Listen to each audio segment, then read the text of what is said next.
Segala macam yang terbuat dari plastik, mulai dari kemasan, dari kantong plastik atau wadah makanan, mangkok plastik, gelas plastik, kertas yang coklat yang pembungkus nasi goreng atau apa itu, mie goreng di abang-abang itu, kertas nasi, itu juga di dalamnya ada plastiknya.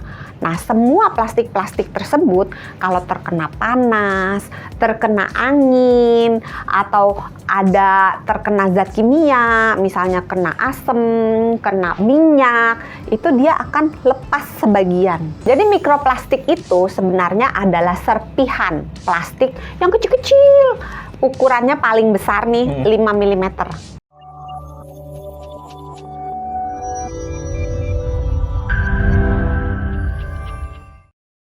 PBDES. Nah, hafal loh. Iya kan tadi. Luar biasa. Itu apa? Padahal saya 3 jam loh ngafalin itu. Sampai dicatat lagi. Sampai dicatat. Tapi itu apa dok PBDES itu? Itu bahan kimia yang ditambahkan ke dalam plastik. Umumnya digunakan supaya tahan api. Jadi nggak cepet. Kan kalau misalnya kita bawa plastik misalnya buat wadah makanan atau wadah minum, terus panas nih misalnya, atau kuah bakso, atau kopi, biar nggak cepet meleot.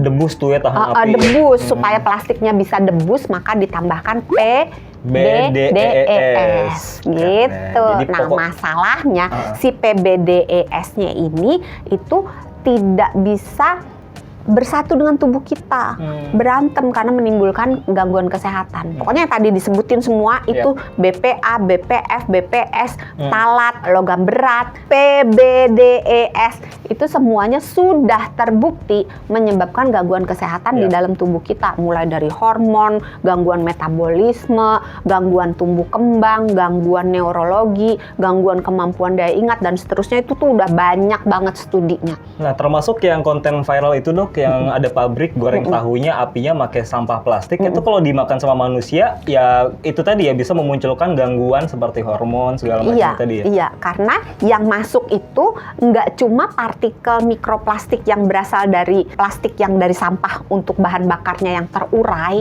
ya karena panas gitu ya.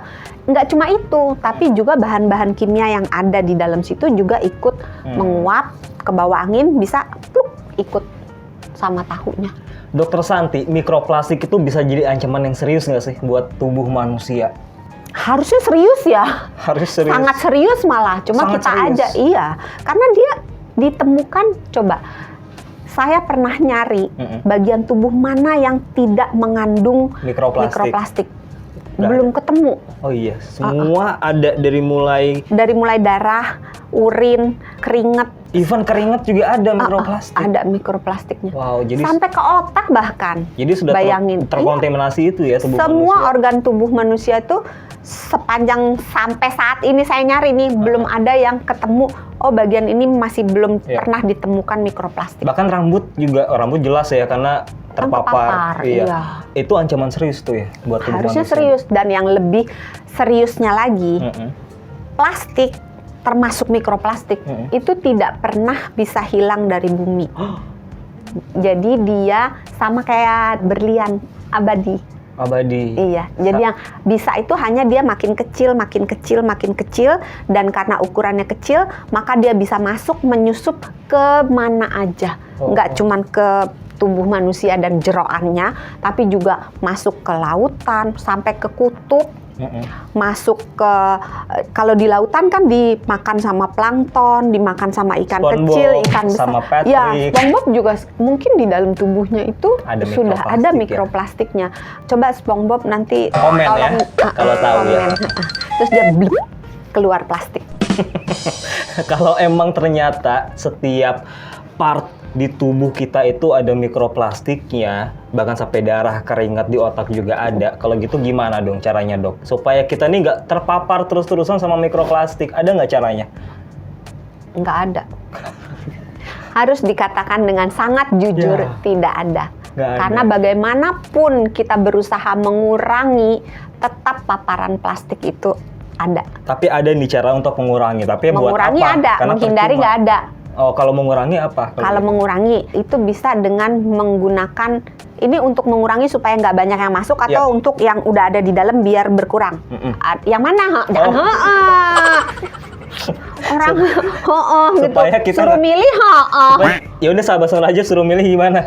Ya udah satu-satu dulu deh ya. supaya kita mengurangi paparan yang masuk ya. Iya, mengurangi paparan masuk. Menggunakan prinsip 5R. 5R. Bukan R1. yang rapi, ramah, apa sih? Repeh, Kita di kantor kan ramah, pernah ya ada dipopulerkan 5RI. Enggak, doksan aja itu. Enggak, R. Coba dong teman-teman gue. Udah nggak usah 5R aja. 5R. R1. Reviews. Reviews. Reviews itu nolak. Jadi kalau misalnya kita beli ke restoran gitu ya, misalnya udah tahu nggak makan cabe, ya bilang aja nggak usah mas gitu. Oke, itu ya. R. Terus misalnya dibagi apa gitu, kalau memang nggak pakai nggak usah, jangan diambil. Gratis ini nggak usah, karena kalau kamu ngambil kamu akan nambah pencemaran. Entah di rumahmu, entah di bumi kita yang udah tinggal satu emang cuma satu gitu kan. R2 apa doksan? RR. Salah ya. Reduce itu artinya dikurangin. Jadi misalnya kita beli katakan kalau kita beli Padang deh, nasi Padang. Kan kadang suka lauknya sendiri, kuahnya sendiri, nasinya sendiri, cabenya sendiri, semua dibungkus plastik gitu. Udah gitu makannya sendiri. Iya, kasihan. Soalnya kalau makan berdua nggak kenyang. Nah, kenapa harus dipisah-pisah gitu loh? Kalau misalnya tidak dibutuhkan, ya disatuin aja, nggak berantem ini kan? Iya, makanya. Nah, iya. Baru mau ngeluarin jokesnya, diambil jokesnya kan. R3. Habis nggak janjian sih tadi ya, R3. reduce dikurangin. Terus R3 itu artinya reuse. Reuse, digunakan Reuse kembali. itu digunakan kembali. Ini agak beda dengan R4. Kalau R4 itu repurpose. Repurpose itu apa? Hampir sama kayak reuse, cuman kalau reuse itu digunakan kembali tapi dalam bentuk fungsi yang sama. Jadi misalnya kantong plastik kantong belanjaan kan untuk meletakkan benda di dalamnya belanjaan gitu, maka dipakai lagi buat ngantongin belanjaan. Jadi misalnya kita ke pasar dapat beli sayur nih, dapat plastik. Nah, nanti besoknya kita ke pasar, plastiknya dibawa, dipakai lagi buat naruh sayur. Itu reuse. Tapi kalau repurpose, misalnya apa ya, botol air mineral. Kan tadinya itu buat air mineral, buat minum. Nah, terus dipotong misalnya buat pot gitu. Atau dijahit, dijadiin tempat pensil atau misalnya. Jadi digunakan untuk fungsi yang berbeda. Atau enggak botol air, dipakai lagi untuk jadi wadah sabun. Iya, Iya boleh kan? gitu. Tapi sebenarnya ya udahlah, terserah lah gitu ya. Pokoknya fungsinya berbeda Yang selanjutnya? gitu. Yang selanjutnya R yang terakhir terakhir, R yang kelima, recycle. Jadi itu tinggal dibawa ke pusat untuk pengolahan sampah, kemudian diubah lagi menjadi bentuk yang total berbeda gitu. Udah ya? Udah. Nah, kalau udah di dalam tubuh, Dok, gimana caranya supaya kita bisa meminimalisir risikonya?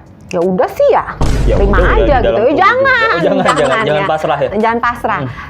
Ingat, itu mikroplastik kan bisa ditemukan di tinja, Iya.